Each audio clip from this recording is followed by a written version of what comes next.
হয়েছেন উনি তার কথা বলবেন। তো এই মুহূর্তে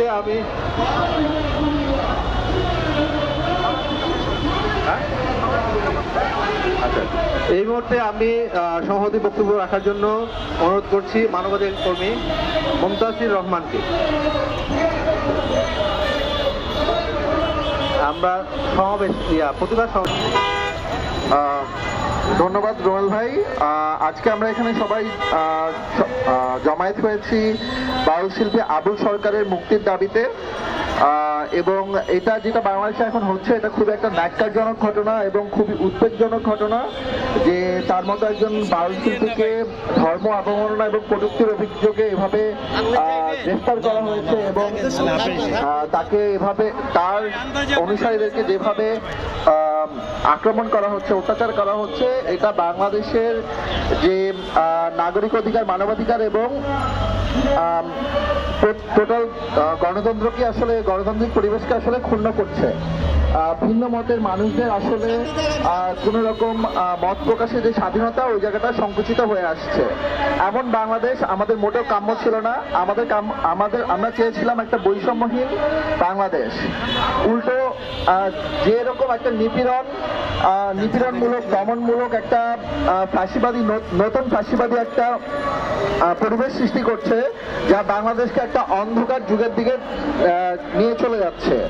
দেখুন, বাংলাদেশের সংবিধানে কিন্তু বলা আছে যে সকল মানুষের ধর্মীয় স্বাধীনতা আছে, যে যার যার মতে যতটুকু মনে চায় সে তার ধর্ম পালন করবে, কাউকে ফোর্স করা যাবে না।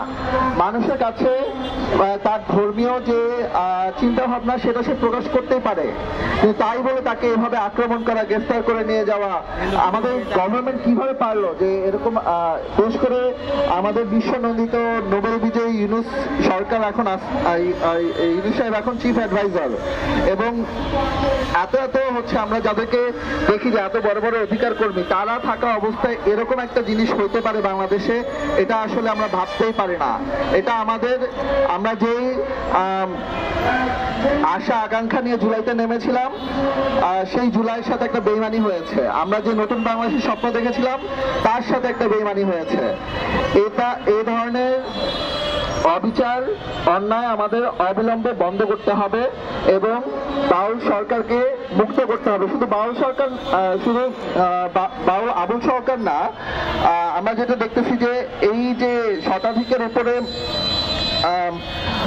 যেই বাজারগুলো ভাঙা হলো, একের পর এক নারী হয়রানির ঘটনা, এবং আমি এই যে ঘটনাটা ঘটলো যে লাশ পোড়ানোর ঘটনাটা মাজার থেকে তোলা, এটা তো আসলে একটার পর একটা ট্রমাটাইজিং ঘটনা চলতেই আছে।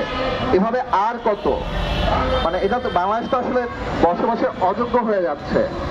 মানুষজন তো কিছুদিন পরে কোন কারণে যে আসলে ধর্ম অবমাননার কটূক্তি হয়ে যায় এটা তো আসলে বলাই যায় না। এমন হতে পারে আজকে এখানে বক্তব্য দেওয়ার জন্য হয়তো বা ধর্ম অবমাননা কটূক্তি হয়ে গেছে, তার জন্য দাঁড়ানোর জন্য ধর্ম অবমাননা কটূক্তি হয়ে গেছে। অবস্থা তো ওই দিকেই যাচ্ছে। হ্যাঁ, তো আমি আসলে এখানে বাউল শিল্পী আবুল সরকারের মুক্তি চাচ্ছি এবং এই সমস্ত ঘটনার যারা কালপিট আছে দোষীদের দৃষ্টান্তমূলক শাস্তি চাই এবং এই সব ঘটনা সরকারকে বন্ধ করতে হবে। এবং এখানে আমি আজকে শেষ করছি। ধন্যবাদ।